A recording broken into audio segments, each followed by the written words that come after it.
കൂടുതൽ വാർത്തകളും വീഡിയോകളും കാണാൻ ഈ ചാനൽ സബ്സ്ക്രൈബ് ചെയ്യുക. കൂടെ ബെൽ ബട്ടൺ അമർത്തുക. ഏഷ്യ ലൈവ് ടിവിയിലെ ഫെങ്ഷി പ്രോഗ്രാമിലേക്ക് ഏവർക്കും സ്വാഗതം. നമുക്ക് ഇന്ന് കിച്ചണിൽ എന്തൊക്കെ കാര്യങ്ങൾ ശ്രദ്ധിക്കാം, കിച്ചൻ്റെ ഏത് ദിക്കിൽ വരാം എന്നുള്ളതാണ് നിങ്ങളായിട്ട് ഷെയർ ചെയ്യുന്നത്. ഇത് കിഴക്ക് ദർശനമുള്ളൊരു വീടാണ്. ഇതിൻ്റെ സൗത്ത് വെസ്റ്റ് ഭാഗത്ത് ഇവർക്ക് ഒരു ബെഡ്റൂമാണ്, വെസ്റ്റിലും ഒരു ബെഡ്റൂമാണ്, നോർത്ത് വെസ്റ്റിൽ ഒരു ടോയ്ലറ്റാണ്. അത് കഴിഞ്ഞിട്ട് നോർത്തും നോർത്ത് ഈസ്റ്റും പിന്നെ ഈസ്റ്റും കൂടെ കവർ ചെയ്തിട്ട് ഒരു ഹാളാണ്. സൗത്ത് ഈസ്റ്റിൽ കിച്ചണാണ്. ഇപ്പം ഇവിടെ നമ്മൾ വാസ്തുപരമായിട്ട് നോക്കുമ്പോൾ എന്തൊക്കെ ബുദ്ധിമുട്ടുകൾ ഉണ്ടെന്ന് വെച്ച് കഴിഞ്ഞാൽ, ഇത് ഈ കിച്ചൺ ബെഡ്റൂമിനേക്കാൾ സൈസ് കൂടുതലാണ്. അപ്പം ഇതാണ് ബെഡ്റൂം, അതിനേക്കാൾ സൈസ് കൂടുതലാണ് കിച്ചൺ. അപ്പം ബെഡ്റൂമിനേക്കാൾ സൈസ് കൂടി കിച്ചൺ വന്നു കഴിഞ്ഞാൽ അവിടെ ചിലവ് കൂടും എന്നുള്ളൊരിതുണ്ട്. അപ്പോൾ അതുകൊണ്ട് ഈ കിച്ചൻ്റെ സൈസ് ഒന്ന് ചെറുതാക്കുന്നത് നല്ലതായിരിക്കും. ഇപ്പോൾ ഒന്നുമില്ലെന്നുണ്ടെങ്കിൽ ഇത്രയും ഭാഗത്ത് ഒരു കർട്ടൻ ഇട്ട് മറച്ചാലും അതിൻ്റെ സൈസ് നമുക്ക് ചെറുതാക്കാനായിട്ട് പറ്റും. അല്ല കെട്ടിത്തിരിക്കാൻ പറ്റുമെങ്കിൽ ഉറപ്പായിട്ടും കെട്ടിത്തിരിക്കാം. ഇങ്ങനെ കെട്ടിത്തിരിച്ചതിന് ശേഷം ഇതിൻ്റെ ഈ ഭാഗത്ത് വേണം നമ്മൾ സ്റ്റൗ വയ്ക്കാനായിട്ട്.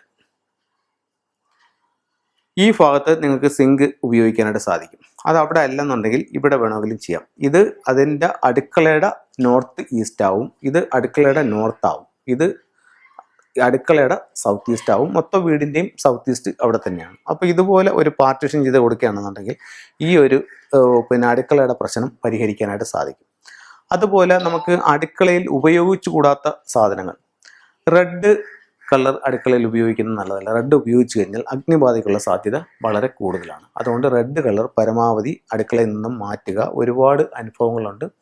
ഒത്തിരി ചെന്ന വീടുകളിൽ നിന്നും അല്ലെങ്കിൽ വിളിച്ചു പറഞ്ഞൊക്കെ ഒത്തിരി പേര് ഇത് സപ്പോർട്ട് ചെയ്ത് സംസാരിക്കുന്നുണ്ട്. അവർ റെഡ് ചെയ്തിട്ട് അവർക്ക് ഇന്നണക്കുള്ള ബുദ്ധിമുട്ട് വന്നിട്ടുണ്ടെന്ന് പറയുന്നുണ്ട്. ഇവിടെ ശ്രദ്ധിക്കേണ്ട മറ്റൊരു കാര്യം എന്ന് പറഞ്ഞു കഴിഞ്ഞാൽ, നമ്മൾ അടുക്കള എപ്പോഴും നല്ല നീറ്റ് ആൻഡ് ക്ലീൻ ആയിരിക്കണം. പ്രത്യേകിച്ചും സ്റ്റൗ എപ്പോഴും നല്ല തൂത്ത് തുടച്ച് നല്ല വൃത്തിയായിട്ട് വെച്ചിരിക്കണം. ഇവിടെ ലക്ഷ്മി ദേവി വസിക്കുന്നു എന്നാണ് നമ്മുടെ ഇതിൽ പറയുന്നത്, സൗത്ത് ഈസ്റ്റിൽ. അപ്പോൾ അതുകൊണ്ട് അത് സമ്പത്തിൻ്റെ ദിക്കാണ്. ആ ഭാഗം എപ്പോഴും നല്ല വൃത്തി വേണം. മറ്റൊരു കാര്യം പറയാനുള്ളതെന്ന് പറഞ്ഞാൽ, മെഡിസിൻസ്, ടാബ്ലറ്റ് ഇങ്ങനെയുള്ള സാധനങ്ങളൊന്നും ഈ പറയുന്ന കിച്ചണിൽ ഉപയോഗിക്കുന്നത് നല്ലതല്ല. കിച്ചണിൽ ഉപയോഗിക്കുന്നത് അത് വളരെയേറെ ബുദ്ധിമുട്ടുകൾ ഉണ്ടാക്കും. അത് അങ്ങനെ ചെയ്തു കഴിഞ്ഞാൽ നമ്മൾ ഉള്ള കാലം മൊത്തം മരുന്ന് കഴിക്കേണ്ട അവസ്ഥ ഉണ്ടാവും. ഭക്ഷണം കഴിക്കുന്നവളം മരുന്ന് കഴിക്കേണ്ട അവസ്ഥ ഉണ്ടാവും. അതുകൊണ്ട് അതൊന്നും കിച്ചനകത്ത് ഉപയോഗിക്കാൻ പാടില്ല. മറ്റൊരു സാധനം എന്ന് പറഞ്ഞാൽ, ഈ ക്ലോക്ക്, കലണ്ടർ, ഇതും കിച്ചണിനകത്ത് പാടില്ല. പിന്നെ മൂർച്ചയുള്ള സാധനങ്ങളായ ഈ പപ്പടം കുത്തുന്ന കമ്പി, പിച്ചാത്തി, വെട്ടുകത്തി, ഇതൊക്കെ കിച്ചണിനകത്ത് അടച്ചു സൂക്ഷിക്കുന്നതാണ് നല്ലത്.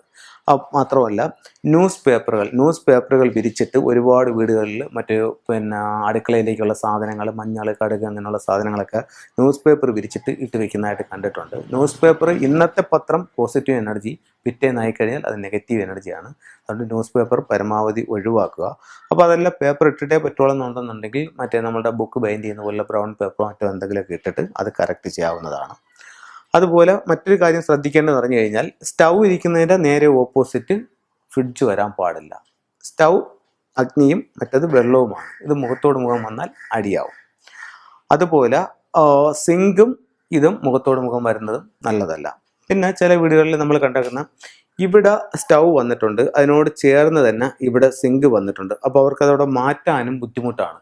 അങ്ങനെയുള്ള വീടുകളിൽ ഇതിൻ്റെ നേരെ സെൻറ്റർ ഭാഗത്തായിട്ട് ഒരു ചെറിയ ബൗളിനകത്തോ കുപ്പിക്കകത്തോ ഒരു ചെറിയ പ്ലാന്റ്, മണി പ്ലാന്റോ ലക്കി ബമ്പോ അങ്ങനെ എന്തെങ്കിലും ഒരെണ്ണം ഒടിച്ച് ഇവിടെ വെക്കുന്നത് ഇത് തങ്ങളിലുള്ള ആ ഒരു പ്രശ്നം പരിഹരിക്കാനായിട്ട് നല്ലതാണ്. ഇത് വാട്ടറും ഇത് വുഡും ഇത് ഫയറുമാണ്. വാട്ടർ വുഡിലേക്ക് ചെല്ലുന്നു, ആ വുഡ് വളരുന്നു, ആ വുഡ് ഈ ഫയറിനെ കത്താൻ സഹായിക്കുന്നു. അങ്ങനെയുള്ളൊരു തിയറിയിലേക്ക് ഈ വുഡ് കടന്നു ചെല്ലുമ്പം അവിടെ മാറ്റമുണ്ടാവും. അപ്പോൾ ഇത്തരത്തിലുള്ള കാര്യങ്ങളെല്ലാം ശ്രദ്ധിക്കുക. ജീവിതത്തിൽ ഒത്തിരി നേട്ടങ്ങളും സൗഭാഗ്യങ്ങളും ഉണ്ടാവട്ടെ എന്ന് പ്രാർത്ഥിച്ചുകൊണ്ട് നിർത്തുന്നു. നന്ദി, നമസ്കാരം.